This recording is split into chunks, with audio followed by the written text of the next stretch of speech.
বন্ধুরা, আপনারা কি জানেন পৃথিবীতে এমন কিছু ঘটনা রয়েছে যার রহস্য আজও মানুষের কাছে অজানা। অনেক চেষ্টা করেও কিছু ঘটনার রহস্য কেউই আজ পর্যন্ত উদ্ঘাটন করতে পারেনি। তাই আজকে আমরা দেখাতে চলেছি এমন কিছু ঘটনা যেগুলোর উত্তর কেউ এখনো পর্যন্ত বের করতে পারেনি। তো চলুন বন্ধুরা, জেনে নিই কি সেই ঘটনাগুলো।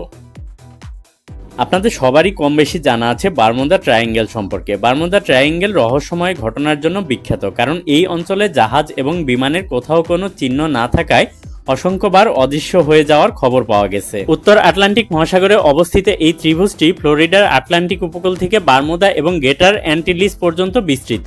ঊনবিংশ শতাব্দীর মাঝামাঝি থেকে 50টিরও বেশি জাহাজ এবং 20টি বিমান নিখোঁজ হয়ে গেছে বলে জানা গেছে।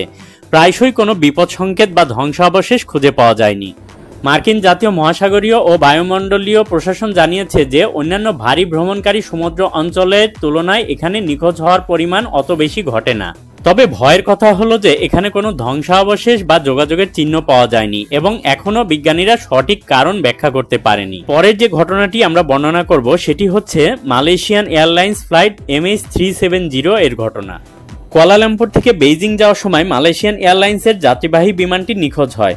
227 জন যাত্রী এবং 12 জন ক্রু সদস্য নিয়ে বোয়িং 777 বিমানটি নিখোঁজ হবার পর এর পশ্চিম ভারত মহাসাগর থেকে শুরু করে মধ্য এশিয়া পর্যন্ত অনুসন্ধান অভিযান শুরু হয়, কিন্তু এর ধ্বংসাবশেষ কখনো কোথাও খুঁজে পাওয়া যায়নি। ফ্লাইট 370 এর নিখোঁজের রহস্য প্রকৃতি এতটাই জটিল যে এটি ইতিহাসের সবচেয়ে বিখ্যাত নিখোঁজ বিমানগুলোর মধ্যে একটি হয়ে উঠেছিল। এবারে 3 নম্বরে যেটি আছে রোয়ানক কলোনির নিখোঁজ হবার ঘটনা। রোয়ানক কলোনি বা হারিয়ে যাওয়া কলোনি ছিল উত্তর আমেরিকার ইংরেজদের প্রথম দিকের একটি প্রচেষ্টা।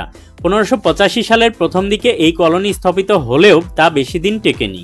1587 সালে দ্বিতীয় কলোনিটি স্থাপিত হয়। সেখানে 117 জন জনবসতি স্থাপনকারী ছিলেন।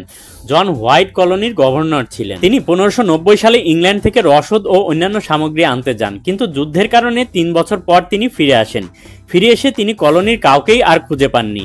কলোনির এক জায়গায় শুধু ক্রোটান শব্দটি লেখা ছিল, যা একটি স্থানীয় উপজাতির নাম। সেই কলোনির বাসিন্দাদের ভাগ্যে কি ঘটেছিল তা আজও একটি অমীমাংসিত রহস্য।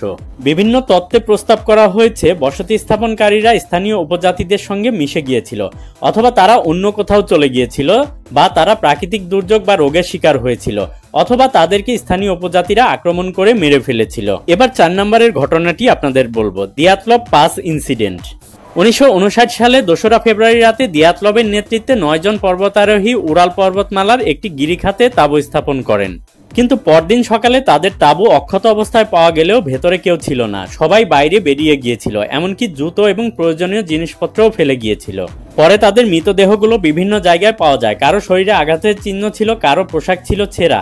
কেন তারা তাঁবু কেটে বাইরে বেরিয়ে এসেছিল তার সঠিক ব্যাখ্যা কেউই আজও পর্যন্ত দিতে পারেনি।